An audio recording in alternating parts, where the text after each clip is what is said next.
Adil Katalino, Bacuramin Kak Saruga, Basengat Kak Jubata. Saya Elizabeth Rusyanita, CGP Angkatan 11, SMA Negeri 1 Sekadau dari Kabupaten Sekadau. Pada kesempatan kali ini, saya akan menjelaskan mengenai demonstrasi kontekstual penerapan segitiga restitusi pada modul 1.4 Budaya Positif.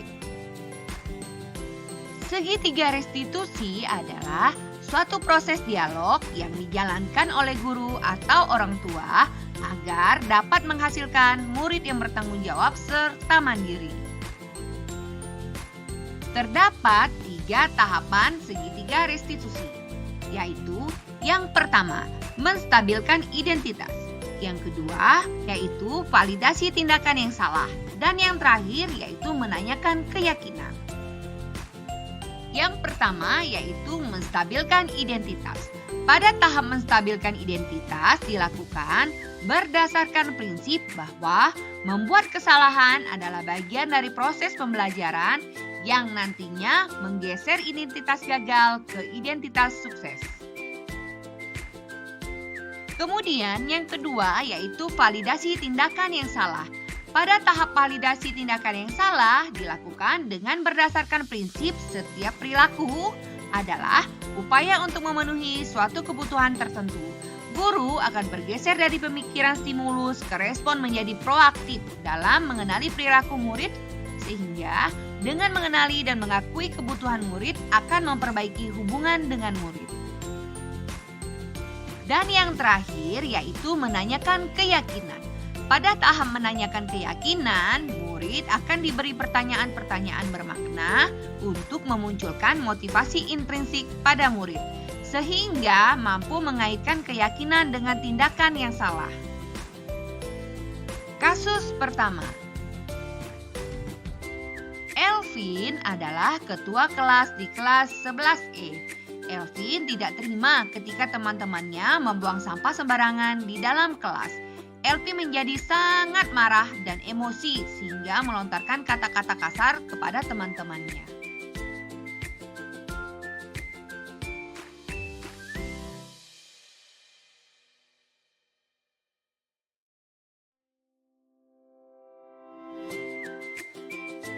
Selamat siang Elvin, apa kabar? Siang Ibu, baik. Tadi ada laporan dari Septin, katanya kamu marah-marah dan melontarkan kata-kata kasar kepada teman-temanmu.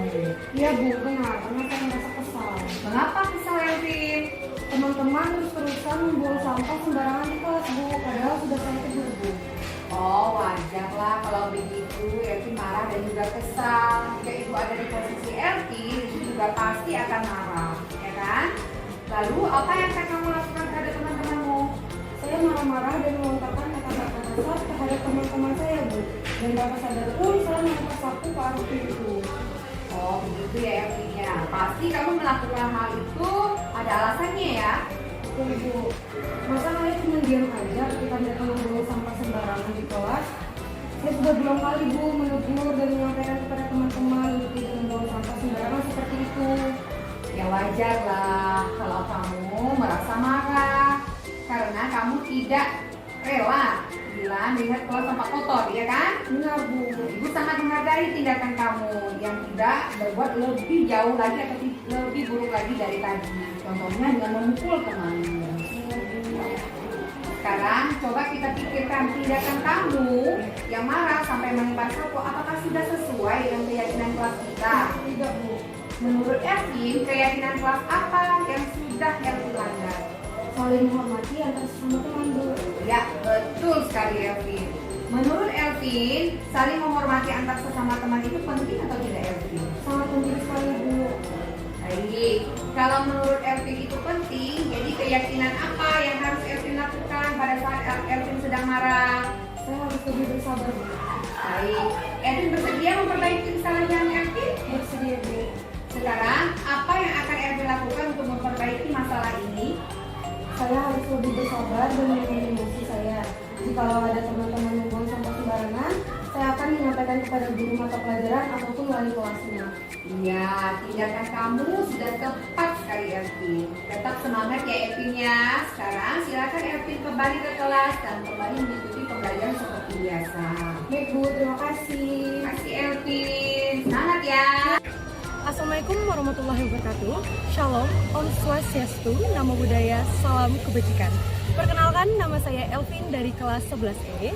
Pada hari ini saya berkesempatan untuk berdiskusi dengan Ibu Elizabeth dan saya merasa sangat senang karena dari hasil diskusi tersebut saya juga dapat belajar untuk mengendalikan emosi saya serta mengendalikan diri saya sendiri terhadap teman-teman sekolah saya. Dan dari hasil diskusi tersebut saya juga dapat belajar untuk menghormati sesama manusia. Terima kasih, karena itu saja yang dapat saya sampaikan pada pagi hari ini. Kasus kedua. Fikri adalah siswa kelas 11. Fikri sering sekali datang terlambat ke sekolah, sehingga Fikri banyak tertinggal pelajaran.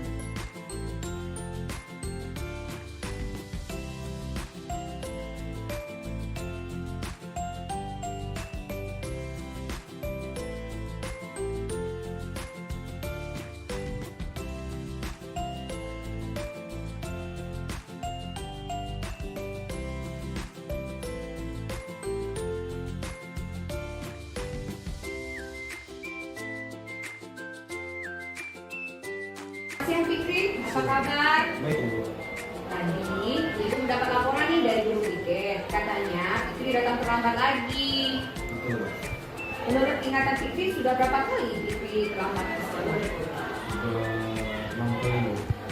Sering terlambat itu sebuah kesalahan bukan Fikri? Betul. Baik Fikri, melakukan sebuah kesalahan itu adalah hal yang manusiawi. Setiap orang pasti pernah melakukan sebuah kesalahan. Yang paling penting, kita harus bisa belajar dari kesalahan tersebut dan berusaha untuk memperbaikinya. Setuju Fikri? Setuju. Baiklah, kita cari solusi bersama ya untuk menyelesaikan masalah ini. Fikri kan sering datang terlambat. Pasti ada alasannya kenapa Fikri sering datang terlambat. Kan? Saya kebetulan karena begadang kemudian sehingga saya bangun telat jadi sekolah ya. Oh begitu ya Fikri ya. Pasti kamu melakukan hal itu ada alasannya. Fikri tahu keyakinan kelas yang sudah kita sepakati bukan? Oh, Bu. Kalau suka terlambat ke sekolah sesuai dengan keyakinan kelas kita tidak? Tidak. Oke.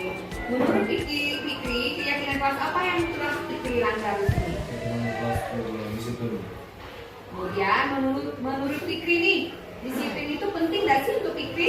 Penting, Bu, karena disiplin buat saya mengatur waktu sehingga saya dapat datang ke sekolah dan dapat waktu.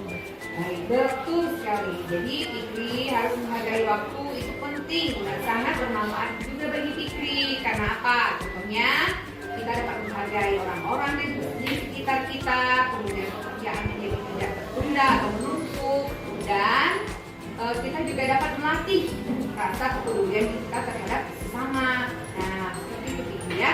Ya, Bu, menurut saya misal sudah mengalami masalah tadi, saya berjanji untuk tidak mengulangi kesalahan saya tadi untuk beberapa kali dan saya berjanji untuk menjawab lagi.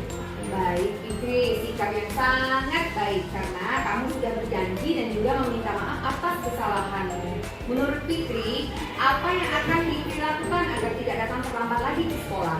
Saya akan diberi di awal Ibu, terus keterangan biar saya bangun dulu. Oke Fikri, baik. Kamu sudah menemukan solusi ya dari permasalahan kamu. Baiklah, setelah ini Ibu akan bekerja sama dengan orang tuamu agar Fikri tidak datang lagi terlambat. Kemudian sekarang Fikri silakan kembali ke kelas dan belajar kembali ya. Oke, Bu, terima kasih, Bu. Assalamualaikum warahmatullahi wabarakatuh. Shalom, Om Swastiastu, Namo Buddhaya, Salam Kebajikan. Perkenalkan, nama saya Muhammad Fikri Risyar dari kelas 11. Saya sangat senang untuk berdiskusi dengan Ibu Elizabeth untuk menemukan solusi atas permasalahan yang saya dapatkan. Dan saya berjanji untuk tidak mengulangi kesalahan saya, yaitu untuk datang terlambat ke sekolah. Dan saya berjanji untuk tidak mengulangi itu lagi. Sekian yang dapat saya sampaikan. Terima kasih. Baiklah, terima kasih telah menyaksikan video ini. Semoga bermanfaat. Salam guru penggerak. Tergerak, bergerak, menggerakkan.